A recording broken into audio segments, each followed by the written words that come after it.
Thank you for joining me for the love of you. I'm Reverend Portia Cabot, pastor of Clare Memorial United Methodist Church and the Together to End Stroke ambassador with the American Heart Association. We will continue our conversation with Preston Love Jr. here, having had a stroke, that he will share with us what he has gone through, as well as the resources that are here in the community that can help you. When I was getting in my car, I was kind of wobbly. Okay. But I was walking. But now it had gotten worse. I had the stroke now, in its full throttle. Okay. And so, but I'm on my way home, and I'm realizing that my wife is coming to meet me, but I'm gonna have to sit in the car till she gets there. Turns out, when I came around to our complex, we live in a series of duplexes up around Laurel and 60th. My neighbor was coming out of her car. I drove in her driveway and asked her, I told her I was having some problems, could she help me? And so, to make a long story short, she said, oh yeah, but she couldn't help me. You wanted her to literally help you get out of the car? Kind of. Okay. So at this point, you still ain't trying to call 911, and that's one of the things that we say anytime you feel any numbness or anything, that to call 911. Well, time is of should I lie? I didn't say yes, but no, I did not. Okay. And so, and now my 911 was in my mind, my wife. We'll figure this out. Okay, gotcha. Okay, but to compliment my neighbor, so we couldn't figure out how to get me, because I couldn't. Once I tried to move, I realized, oh, this is really, so this, you'll find this. Yeah, you 200 and something, you were just dead weight. 230. Okay. So you'll find this interesting.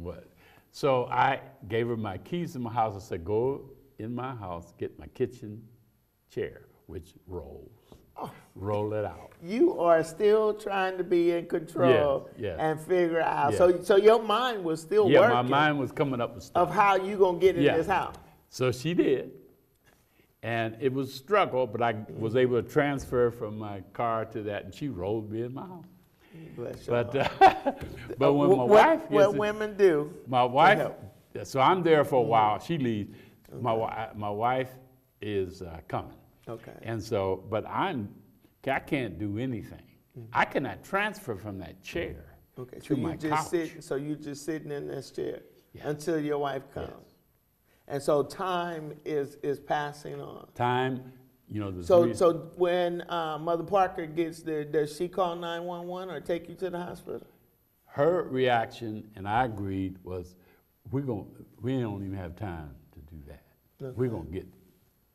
We're gonna roll you back out. It took us 20 minutes. Okay, so she took you to the hospital. Yes. Okay. It took us 20 minutes to roll me back out to the car and for me to be able to transfer. Okay. So 911, the paramedics would have been able to do it, but then I want to also take it into consideration that sometimes people are thinking of the financial implications. We were not. We were just thinking that we would get there faster than they could get to us and get us there. Okay. And so because we live very close to Emmanuel, so we can get, not knowing that it was going to take us 20 minutes for me to, had we known that, we could have called and they could have been there and we could have been. Right. We just figured, okay, we'll roll and just transfer. Okay. I couldn't transfer. That was hard. So we figured it out, but it was hard. And so then she drove me. Okay, then to Emmanuel, emergency, I want to make a couple comments about that. And this could be a reality show. Okay. But so once she got to the hospital? Got to the hospital, she went in, said, we then figured it was a stroke. Figured it was a stroke, but we figured it was a stroke, not knew it was a stroke. Right. So when they heard stroke, this is something I never experienced. So when they came out of that hospital and they had the me bed up and everything, and took me they didn't even look at where you stop and register. You know how, Oh, right. like it's kind of a cliche. Well, it's emergency at this point. Yeah, it's an emergency, and they did not do, like, I'm dying, and they stopped and said, well, what is your name? Right. What is your address? They didn't They didn't do any of that. Okay. They took me back and immediately started doing probably their stroke protocol. Okay. And I was amazed by it, but in hindsight, I know that this was serious business because people die. And so they began to do this, that, CAT scans, this, blood, heart, all those things, and intensely. Okay. And so then I was there, then for not that long, they did lots of tests, brain scans, and that's, brain scans clearly said there's damage. In fact, In the brain. what was amazing and shocking is the report, sir, is yes, it looks like you had a stroke, and we can see the damage to your brain. Okay. And that's a scary I'm sure. conversation. Okay. Sure. Because you don't know really what that means when they say that to you. And I can tell you, in my case, what it meant very, very briefly is that the right side of my brain had some damage, and the right side of my brain that had damage controls The left side as it relates to this, but it didn't affect other things The it could have. Right. People have degrees of stroke, and so Right. there's where the Lord comes in. So did you have a blockage in your brain, or No. no? So it was just the damage that was They done. were damaged, and there's like the coloration. But I want to say it again: is the Lord was with me because first of all, you could die, okay? Maybe it's your time to die, and so the Lord's with you there. But point is that all the things that could have happened that didn't happen are a blessing. Okay. And you're here to tell us about yes, them. and you're here to help others. Right. And help yourself too. So through all of that and getting to the hospital and all of the tests, being hospitalized, tell us, how did you get to where you are today? Because now you're not walking with the walker or with the cane. You still are in your right mind, still talking and moving. So tell us what therapy or what have you been doing to bring yourself back? Yeah. The big picture, I had the stroke, I think, the days were kind of mushy together. I think I had the stroke on the 4th or 5th of January 2019. So do the math, it's been a couple months. Okay. So my recovery, and then I'm going to go back and answer your question specifically, but my recovery from the stroke was miraculous and dramatically immediate. Okay. Miraculous and dramatic. And So you put forth that effort too. well, I guess so. I'm going to tell you. I'm going to be more specific, but I'm giving that to the Lord too. I mean, I like this, like straight up. It has plateaued. I'll tell you that. Okay. So, but here's what happened. I was in that emergency center there, but they transferred me to what I didn't even know there was in the hospital, which was in effect the intensive ward for strokes. Okay. So there's a special section of Emmanuel on the 7th floor, if I'm not mistaken. So I was, I think that's right. Because I went from, I'm jumping ahead and I'll come back, but I went from the emergency then to the kind of intensive the ICU. ICU, and then to a regular room. Okay. And then to inpatient therapy. So the rehab. Okay. Yeah. So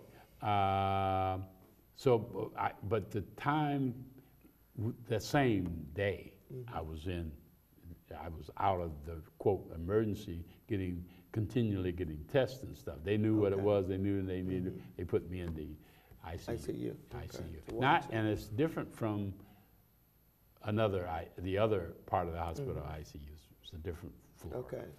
So, and they began to test my abilities and all that, and all the other tests.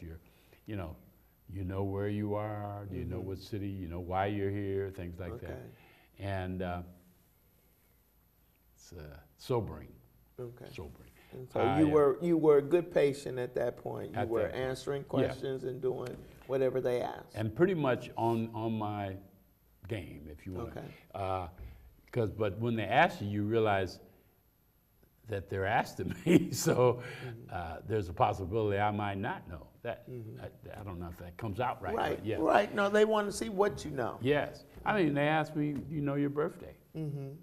And I probably have laughed at that, someone else, when they was asked. So I had a lot more respect for this whole process. That's another story. Because the cognitive part, they wanted to make sure what did you know and was your brain working. And by the way, you're not sure if it is yourself. Okay. Okay. So then through all of that, and I know I came to visit you in the hospital, but from there you said that you went to the in-house rehab, or the fact that Emmanuel has that new whole rehabilitation center there, top notch. And I look forward to having some of those departments here on the show, where we'll probably go to them and talk to them about what they have to offer and what services are there that people can participate in, because it's also outpatient rehabilitation. That's and I have done them all and doing the outpatient now. Okay. I want to say this as a help somebody is I was there at Emmanuel. Emmanuel, I can only speak from my own experience, exemplary, very good on all of those stages. Okay. And I'm going to, if we have the time, talk a little bit about each one, but my message is pick that Emmanuel's not the only, most but definitely. Pick your rehab and your healthcare facilities carefully. That's a lesson. Don't do it knee-jerk. Don't necessarily go where you used to going. You really need to evaluate, just like you would a doctor. Right. What are the services that you need, and does that facility have everything that you need? They may have it, but are they good at it? Okay. So pick it, study it seriously. Don't just reflex, because there's lots of folks that have it. I had, I'm jumping ahead, but once I had reached a point where I was going to have regular inpatient rehab, I had choice to go several places. Okay. And I chose to stay at Emmanuel. But when I think back, had I gone, I'm not sure those places would have been able to help me much. At the magnitude that you needed help. At the magnitude, that's probably right. And so my point is that that doesn't mean they're bad places or anything, but Emmanuel, let's just, quite frankly, give a commercial for them, because they deserve it. They have the staff. They have a large staff. That's one thing. That in and as well as outpatient staff. In and out, and they're separate. They're in the same building but separate facilities. So the number of staff, because if you have one good person in a location, they're too busy for it, and so they got other people who may not be good. You know, so you don't have the consistency of.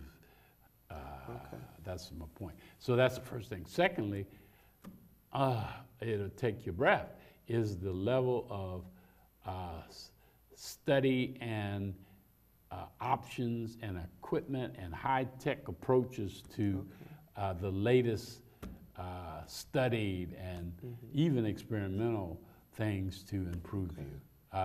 That you can only get from a certain level a facility. And so we are thankful that Emmanuel Hospital has that facility. And as I stated earlier, we'll be going through contacting Emmanuel Hospital to see how we can get that information and be able to share it with you, so that if you or you know someone that has gone through a stroke, that they would know what facilities have to offer here in the Omaha area. That's a very good thing to do. And I want to mention this too. It hadn't come up in our conversation. Very important is one of the reasons I was able to go to Emmanuel was my insurance. Okay. And so I want to, my heart pours out. Everybody may not have had the level of, now, you must understand, I'm no large wage owner. I run a community-based nonprofit organization, and my salary is zero. Okay. I don't get income from my organization. I get income from speaking and teaching and a few projects here and there. So I don't have, but I had, and partly because of my age, I had supplemental. Income. I had Medicare, of course, and then I have the supplemental, which I have to pay for. And sometimes you might think, well, maybe I shouldn't pay for this. That's really not. Oh no, you got to make sure you have health care. I wasn't that dumb, but my point is to your listeners, make the sacrifice, get the proper health care, because if you're faced with what I was faced with, guess what? The insurance company had to approve the level of rehab, inpatient and outpatient. They could have said, we can't do that, or we can only do it for 2 days or whatever.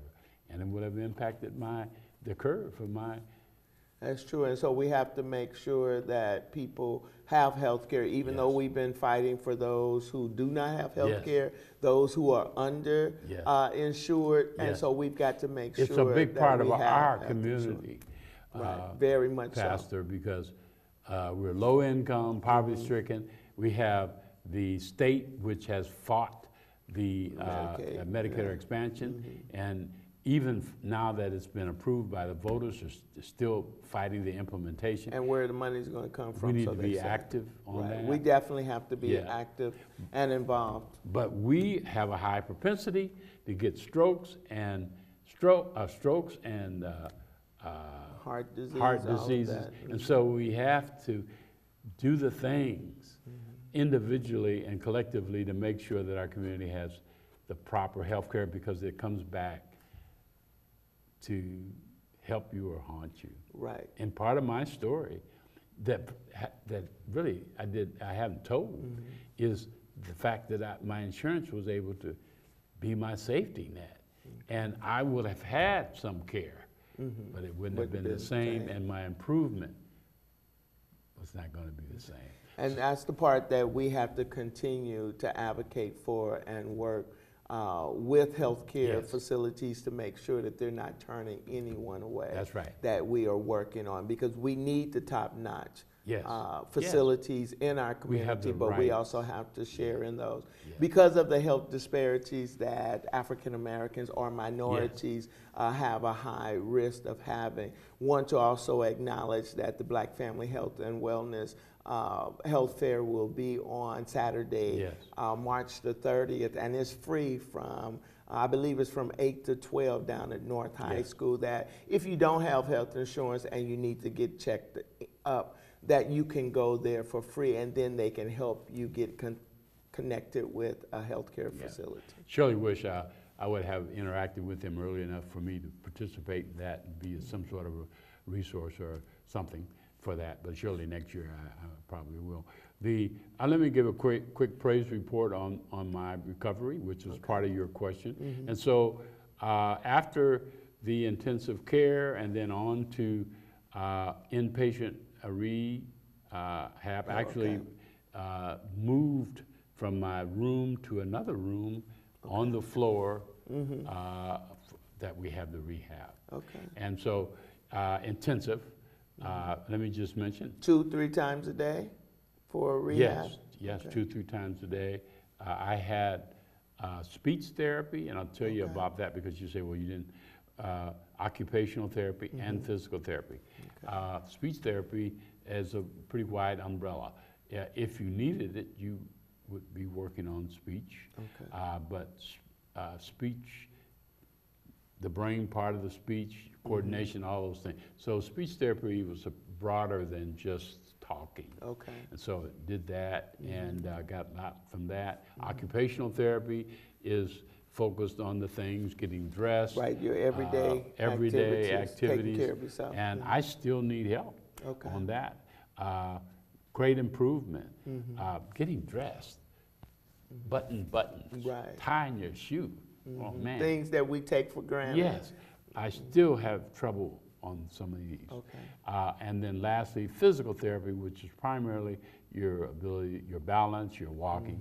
So I went on the physical therapy from not being able to stand without help to wheelchair to a walker. But not strong walker because the left side could not support. So if you kind of got off balance, you couldn't, you have your whole The left side wasn't helping you, right? And so, but I went from there to a quad cane where you have four little legs. On the four-legged to cane. a cane to now walking without. That's God at work. So you made all of those stages, and so mentally, how did you go from stage to stage? Because men, you're so macho. How did you move from each piece of equipment in your mind to say, okay, I've got to continue to do this? Or was that helping you to strive to reach that next level, that next gadget? Good question. And your mental attitude is everything as it relates to the act. My mental attitude was, I'm getting ready to do, they asked me to do 10 of those, I did 15. Okay. They asked me to, you want to do another? Yes, I want to do another one. That was my attitude. I am a former athlete. Now, the athleticness is not what helped me. It was my attitude that I got from being an athlete. Is that, that's we got to do. Right. We got to do it. And put the time in. It's kind of a macho thing. But I would not be, and still now will not be denied in terms of the things I've got to do. I have some really hard work to do now, Pastor. Because my recovery was like this, but it plateaued. And now I have to work harder to see improvement. Any change. It's not, the improvement things are not dramatic, and some so subtle that I don't know. When I go to occupational therapy now, what they do is we do things and they say, well, when we did this 3 weeks ago, you couldn't do that. So then that encouragement is there, and they're helping you to see that you are making progress, even though you might not feel like you're doing something different. And as much as I am positive and aggressive, you need it. You need that reinforcement. So got to make sure that you do all the therapy that they offer. It's like cheating in solitaire. You can, cut the corners and that. I mean, but you playing to win, but you gotta, if you want to, and unfortunately, and let me just say this to the camera, many of you may have given up, or you have given in. And I say to you, don't do that. Don't do that. Don't say, well, this is my plight. Don't do that. And the Lord doesn't want you to do it either. So not that I could be an inspiration to you, but I can tell you that my improvement and all of that came from my inside and from my faith that God would help me if I helped myself. And so I really encourage those who have had or are recovering to, wake up right today and get busy, because the improvement will come, and it will be maybe so subtle that you don't see and get that feedback. I'm getting the feedback when I go to therapy. You may not be getting that feedback. Figure out a way to get that feedback. And that's so important, Preston, and I appreciate you sharing that with our listeners today, not to give up, that even though you might have been affected or have had a stroke and in therapy, and it feels like you've reached that plateau and nothing is changing, that change happens over time. but mentally as well as physically and spiritually, you have to continue to press forward. And so thank you so much for coming on and sharing. Just wanted to put a face on a stroke. I appreciate you calling me and wanting to be an advocate and to speak out and to tell your story, because we need to know that you can overcome a stroke, that even though the body goes through those changes, that we can bring it back, and we learn from doing, and all of the staff and persons that are out here working with stroke victims, that they can be encouraged to overcome, and even for those families that are being supportive. I mean, we thank Mother Parker for the work that she's doing for you and with you, and even those at work or PT or even just community members that you know that are willing to assist and to give you,